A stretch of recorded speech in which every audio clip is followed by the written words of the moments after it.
আসসালামু আলাইকুম viewers, welcome back to my channel. আশা করি আপনারা সবাই খুব ভালো আছেন। আমি আলহামদুলিল্লাহ ভালো আছি। তো যেহেতু এখন শীত, তো এখন কিন্তু নারকেল তেলটা দেওয়াটা চুলের জন্য খুবই পুষ্টিকর হবে। তো এই কারণে কিন্তু ঝটপট তৈরি করে ফেলুন নারকেল তেল বাসায় বসে, একদম খাঁটি নারকেল তেল। তো এর জন্য আমি নারিকেলটা কুড়িয়ে নিয়েছি। এটা আর দেখালাম না, কারণ এটা দেখানোর মতো আমি মনে করি কিছুই নেই। নারিকেলটা ভালো করে কোরানোর পরে এটাকে আমি ব্লেন্ড করে নিচ্ছি। আর হচ্ছে যে যারা ব্লেন্ডার নাই, এমনটা খুবই কম আছে, তবু বলতেছি যাদের ব্লেন্ডার নাই তারা কিন্তু এটা গরম পানি দিয়ে ভালো করে যদি কষলিয়ে নেয় কোরানো নারিকেলটুকু, তাহলে কিন্তু এর থেকে দুটো খুব ভালোভাবে বের হয়ে যায়। তবে আমি মনে করি ব্লেন্ড করলে নারকেল দুধটা বেশি বের হয়। তো এরপরে আমি এটাকে একটা পরিষ্কার জর্জেট কাপড় দিয়ে আমি কিন্তু এটাকে ভালো করে মুড়িয়ে মুড়িয়ে এখান থেকে দুধটা বের করে নিচ্ছি নারকেলের ছোবলা থেকে। তো আপনারা কিন্তু এখানে সুতি কাপড়টা ইউজ করতে পারেন, তবে সব থেকে বেটার হয় যে ভালো জর্জেটের কাপড়টা ভালো করে ধুয়ে পরিষ্কার করে নিয়ে, যেহেতু আমরা এটা মাথার চুলে দেবো, তো এর জন্য একটু পরিষ্কার পরিচ্ছন্নভাবে তৈরি করাটাই সব থেকে ভালো হবে।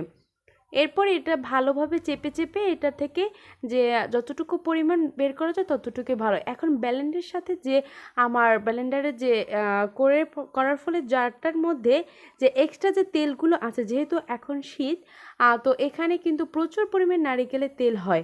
আর হচ্ছে যে এই কারণে আমি এরকম একটা স্প্যাচুলা নেব, হাত দেওয়ার থেকেও সব থেকে ভালো হবে এটা দিয়ে করলে, একদম খুব সুন্দরভাবে যতটুকু পরিমাণ থাকবে ততটুকুই একদম ভালোভাবে উঠে আসবে।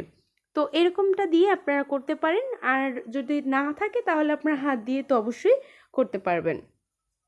আর এই যে এক্সট্রা যে নারিকেল যে তেলটা রাখার পরে যে ছোবলাগুলো বের হয়েছে, এগুলো দিয়ে কিন্তু আমি একটা রেসিপি দেওয়ার চেষ্টা করেছি, কিন্তু সেটা ভালো হয়নি, বিদায় আপনাদেরকে দিলাম না। তো আপনারা এটা ফেলেই দেবেন, এটা তেমন আর কোনো উপকারে আসে না। তো এরপরে আমি এটাকে নর্মাল ফ্রিজে কিন্তু 1 ঘন্টার মতো রেখেছি।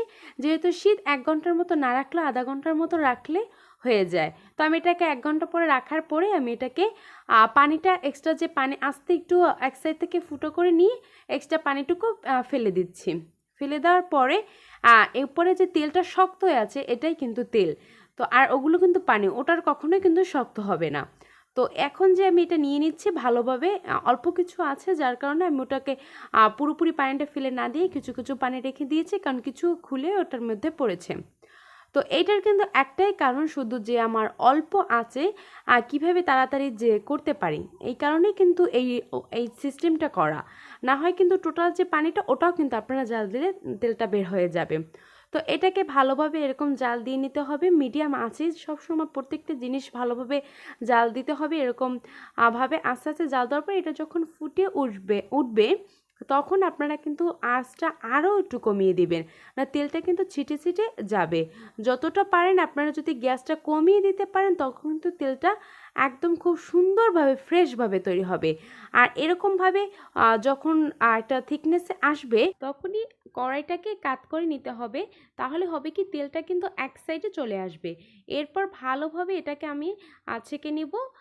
আস্তে ছেঁকে না নিলেও হবে, তবে ছেঁকে নেওয়াটা সব থেকে ভালো হবে। এরপরে পোড়া পোড়া লাগার আগেই আমাদের কিন্তু এটা করে নিতে হবে।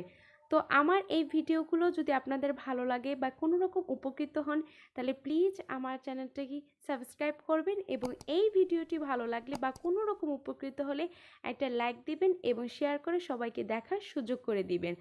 আর হচ্ছে যে আমার জন্য দোয়া করবেন যে আমি এরকম সুন্দর সুন্দর ভিডিও আপনাদের মাঝে দিতে পারি। সবাই ভালো থাকবেন। আল্লাহ হাফেজ।